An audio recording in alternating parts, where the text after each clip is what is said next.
Prayer blessing for the month of November. Natapos na po ang buwan ng Oktubre. Kumusta po ang naging mga araw ninyo? Tayo po ay magpasalamat sa Diyos sapagkat nakita po nating hindi tayo pinabayaan ng ating Panginoon. Sa panibagong buwan ng Nobyembre, atin pong ipagdasal ang lahat ng ating mga intensyon at ang mga kahilingan ng mga taong nagpapadasal po sa atin. Habang tayo po ay nagdarasal, isipin po ninyo, ano ang aking kailangan at ipagdarasal sa panibagong buwan ng Nobyembre? Sa ngalan ng Ama, ng Anak, at ng Espiritu Santo. Amen.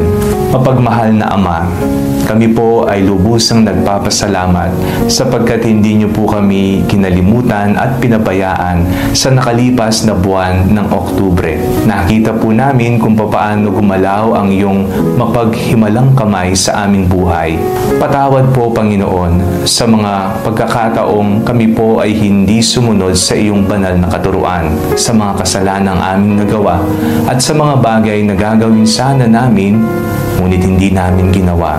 Ngayong panibagong buwan ng Nobyembre, hinihiling po naming bigyan niyo po kami ng ibayong lakas upang makayanan namin ang lahat ng mga pagsubok na aming kakaharapin sa buhay. Alam po namin hindi niyo po kami pababayaan at ipagkakaloob ang hinihingi ng aming mga puso.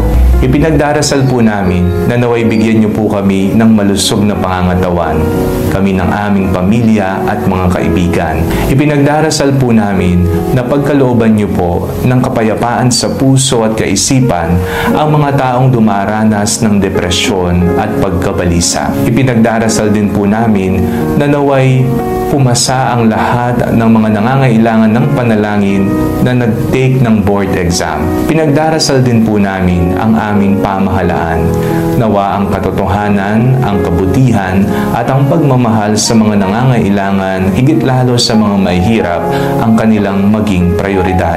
Pinagdarasal po namin ang aming Santo Papa, Papa Francisco, kasama ng mga obispo at mga naitalaga para sa nagaganap na sinodo. Nawa bigyan niyo po sila ng talino, pagkalooban niyo po sa kanila ang regalo ng banal na Espiritu upang maging matagumpay ang ginagawang pagpupulong. Ipinagdarasal po namin ang aming mga sarili, nawa piliin namin palagi ang landas ng kabanalan, piliin namin palagi ang turo ni Jesus sa aming buhay, piliin pa namin sana mas higit pa ang magmahal sa aming kapwa, lalong-lalo na ang mga taong hindi kamahal-mahal sa amin. Lahat ng ito ay ipinagdarasal po namin sa ngalan ni Jesus na aming Panginoon. Amen.